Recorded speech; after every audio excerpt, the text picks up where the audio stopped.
My girlfriend of 3 years told me I wasn't good enough to meet her wealthy parents and insisted I hide in the bedroom during their surprise visit.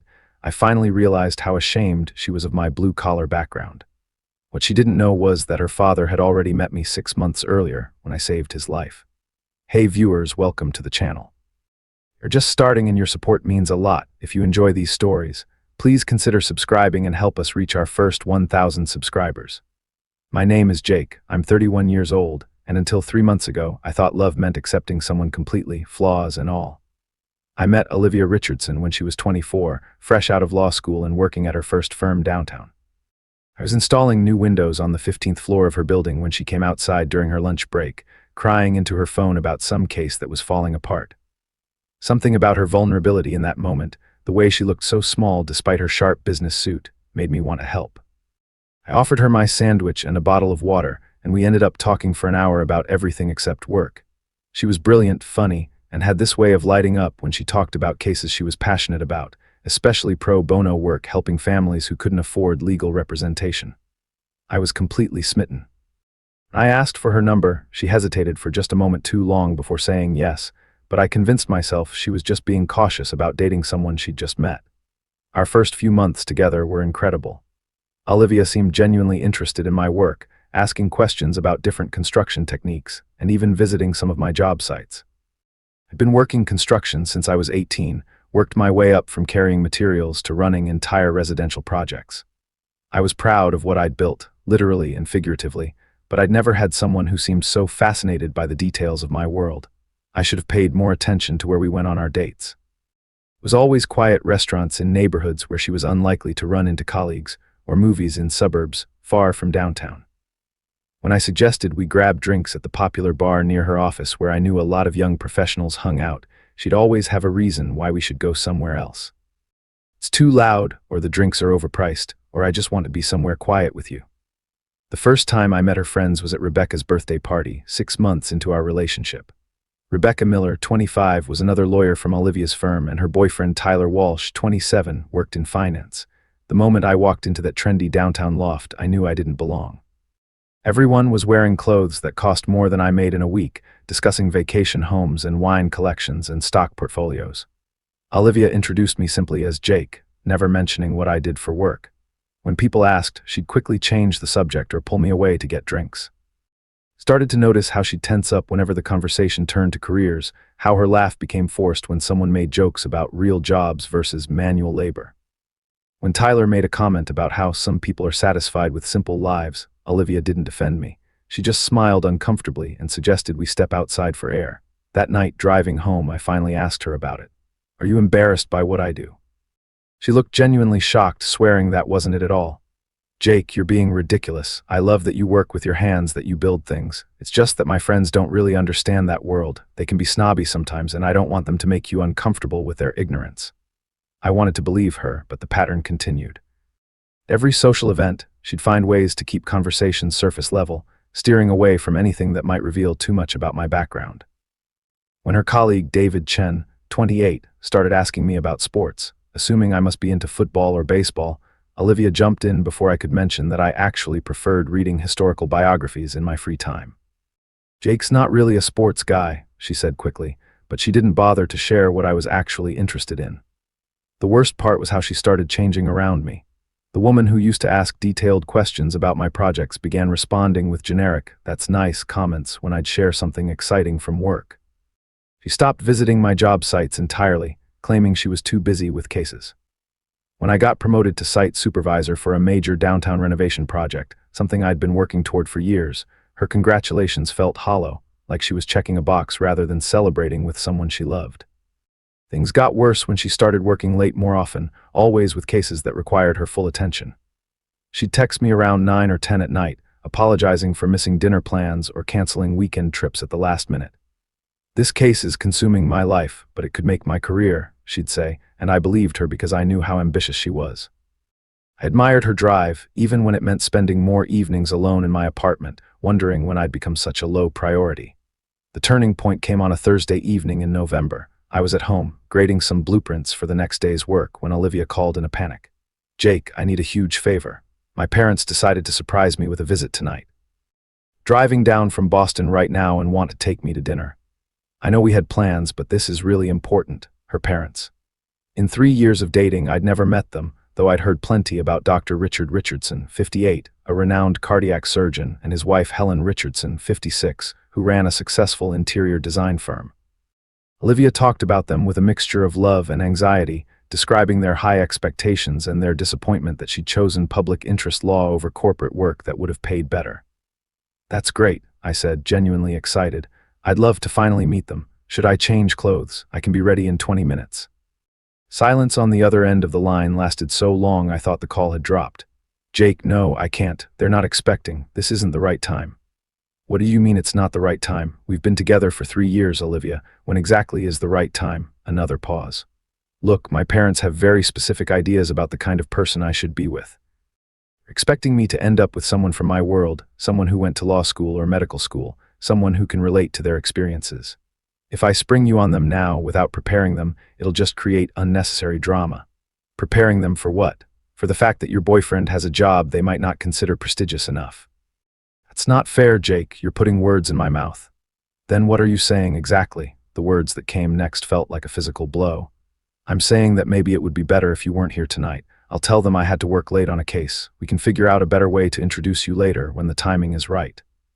I sat there in my living room, staring at the blueprints spread across my coffee table, trying to process what I'd just heard. My girlfriend of 3 years was asking me to hide because she was ashamed of me. Not because I'd done anything wrong, not because I was a bad person, but because I worked with my hands instead of sitting behind a desk. "Olivia," I said quietly, "are you asking me to pretend I don't exist because you're embarrassed by what I do for a living?" "God, Jake, why do you always have to make everything so dramatic? This isn't about being embarrassed. This is about managing my relationship with my parents, who have sacrificed a lot to get me where I am. Have expectations, and springing a serious relationship on them without any context isn't fair to anyone. What kind of context do they need besides the fact that I make you happy, or do I make you happy? Because honestly, I'm starting to wonder. Of course you make me happy, but happiness isn't the only thing that matters in a relationship. There's compatibility, shared goals, similar backgrounds that make communication easier. My parents understand that. Similar backgrounds, I repeated. Like the background that lets me afford my own apartment, pays for the dinners I take you to, and supports the woman I love while she follows her dreams. That background. You're being deliberately obtuse." "No, that's not what I meant." But I knew exactly what she meant. I'd known for months, maybe longer, but I'd been too afraid to admit it to myself. Olivia was ashamed of me, not because of who I was as a person, but because of what I represented to people in her social circle. I was evidence that she wasn't entirely the sophisticated professional she wanted to be. I was a reminder that she'd chosen love over status, and she was starting to regret that choice. "Fine," I said. "I'll make myself scarce. Wouldn't want to embarrass you in front of your parents." "Jake, please don't be like this. We can talk about it tomorrow, okay? I really do want you to meet them eventually." After she hung up, I sat in my empty apartment, looking around at the space I'd been so proud of. I'd saved for 2 years to afford the down payment on this place, had spent weekends renovating the kitchen myself, built custom shelves for my books, restored the original hardwood floors. It was a home I'd created with my own hands, and for the first time, I felt ashamed of it too.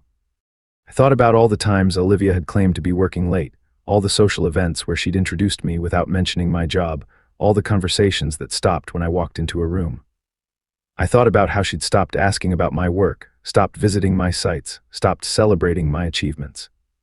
I thought about the woman who'd been fascinated by construction techniques 3 years ago, and the woman who now asked me to hide in my own apartment so her parents wouldn't have to acknowledge my existence. That's when I remembered Dr. Richardson. 6 months earlier, I'd been overseeing the installation of new windows on a medical office building downtown when I heard someone collapse in the parking lot behind me. I turned around to see a distinguished older man clutching his chest, his face gray with pain. His car keys were scattered on the asphalt beside him, and he was struggling to breathe. I ran over immediately, calling 911 while checking his pulse. It was weak and irregular, and he was fading fast. Taken CPR classes as part of my safety certification for construction work, but I'd never had to use them in a real emergency. I started chest compressions, counting out loud, trying to keep him conscious by talking to him. "Stay with me, sir. The ambulance is coming. What's your name?" "Richard," he gasped between compressions. "Dr. Richard Richardson." Kept working on him until the paramedics arrived, riding with him in the ambulance to make sure someone was there who could tell them what had happened. At the hospital, I waited while they stabilized him. partly because I was genuinely worried about this stranger who'd almost died in front of me, and partly because I was too shaken up to go back to work. They moved him to a room. Dr. Richardson asked to see me. He was connected to monitors and IVs, but his color had returned and his breathing was steady. "Young man, I need to know your name. The doctors tell me you saved my life." "Jake Morrison, sir. I was just doing what anyone would do." "Not anyone," he said firmly. "Paramedics said your CPR technique was textbook perfect, that you stayed calm under pressure and gave them exactly the information they needed. You didn't just call for help and walk away. You stayed with a complete stranger and fought for his life." He asked me about my work, about my training, about how I'd learned emergency response procedures. He talked for almost an hour before his wife arrived, and I could tell he was genuinely interested in my answers, not just making polite conversation. When I finally left, he shook my hand and said, "Jake, I owe you everything. If you ever need anything at all, you call me, and I mean that." He'd given me his business card, insisting I take his personal cell phone number too. "I'm serious about this, son." Gave me the chance to see my daughter graduate law school, to walk her down the aisle someday, to meet my future grandchildren. That's a debt I can never repay, but I'll spend the rest of my life trying. I'd kept his card in my wallet, never really intending to use it. What would I need from a cardiac surgeon? Sitting in my apartment that Thursday night, listening to Olivia laugh with her parents in what I assumed was some expensive restaurant across town, I realized I had something Dr. Richardson needed to know about his daughter.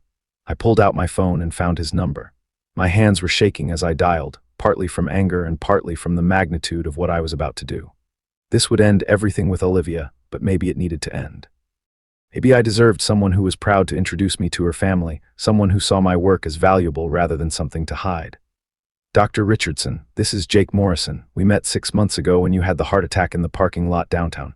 "Jake," his voice brightened immediately. "Of course I remember. How are you, son?" "Was hoping I'd hear from you. I'm calling because I think we need to talk. It's about your daughter, Olivia." There was a pause. "Olivia, do you know my daughter?"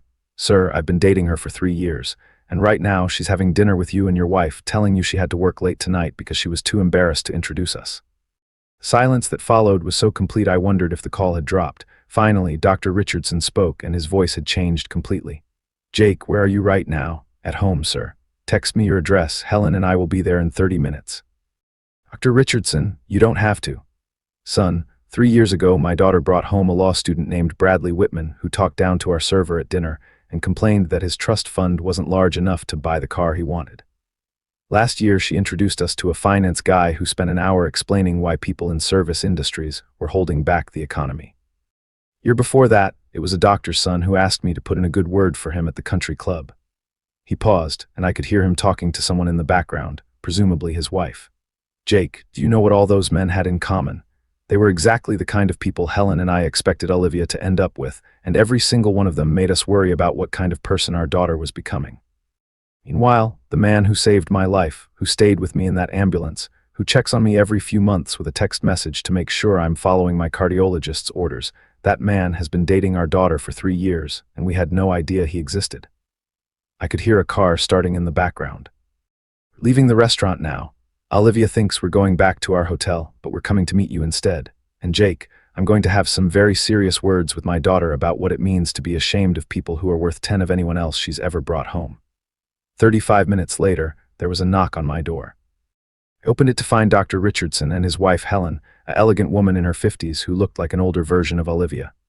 Dr. Richardson stepped forward and pulled me into a hug that felt like forgiveness and vindication all at once. "Jake, I want you to meet my wife Helen. Helen, this is the young man I told you about, the one who saved my life." Helen Richardson took my hands in both of hers, and I could see tears in her eyes. "Jake, we have been hoping to meet you for 6 months. Richard talks about you constantly, about how grateful he is, about what a remarkable young man you are. When he told me in the car that you've been dating Olivia this whole time," she shook her head. "I'm so ashamed of her behavior, and I'm ashamed that we raised a daughter who would be embarrassed by someone like you." We sat in my living room, and I told them everything. About how Olivia had changed over the years, about the way she hid our relationship from her professional world, about how she'd asked me to disappear tonight rather than meet them.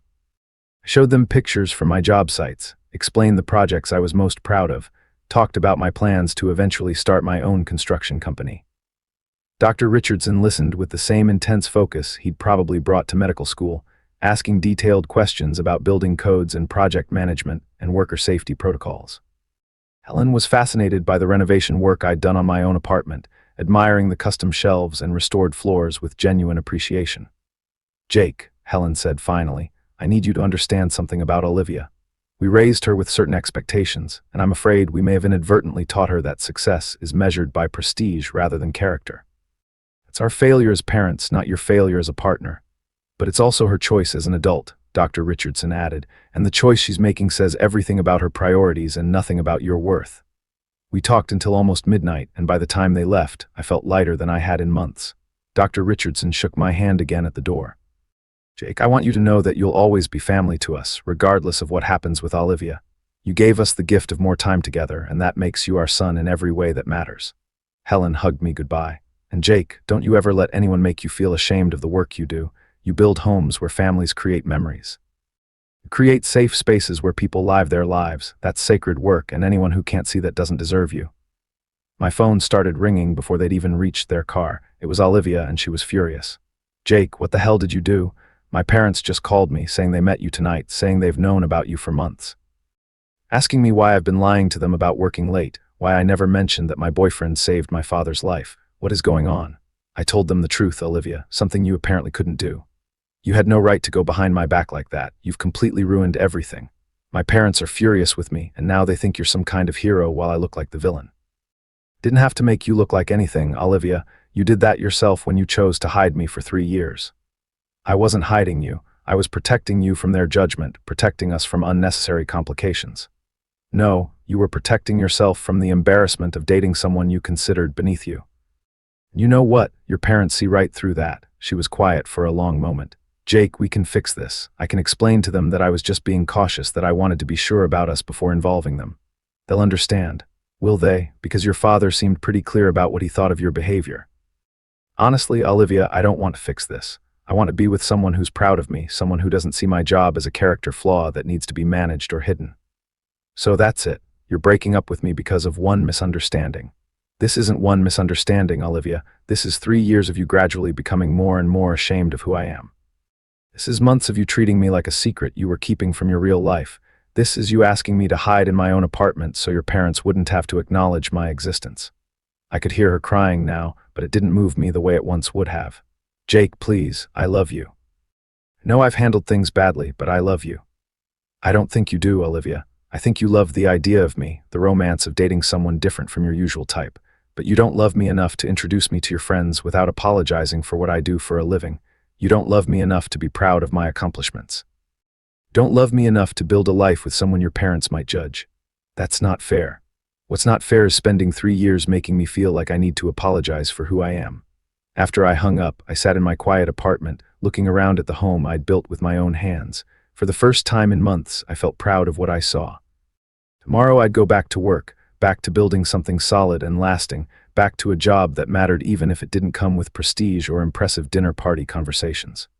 3 days later, Dr. Richardson called to check on me. "Jake, I wanted you to know that Helen and I had a long conversation with Olivia. We explained to her exactly what we thought of her behavior, and we made it clear that she lost someone exceptional through her own insecurity and prejudice." "How did she take it?" "Not well, but that's not your problem anymore, son. Your problem now is finding someone who deserves you." 6 months later, I'm still single, but I'm also happier than I've been in years. I started my own construction company, Richardson and Morrison Building, with Dr. Richardson as my first investor and biggest supporter. Helen has referred 3 of her interior design clients to me, and my business is already profitable. Last week, I got a text from Olivia asking if we could meet for coffee to talk. I didn't respond. Some bridges are meant to be burned, especially when they were built on foundations of shame and compromise. I deserve someone who sees my calloused hands as evidence of honest work, not something to be hidden. I deserve someone who introduces me with pride, not apologies. And someday, I'll find her. But for now, I'm building something better than what I had before, a life where I never have to apologize for who I am.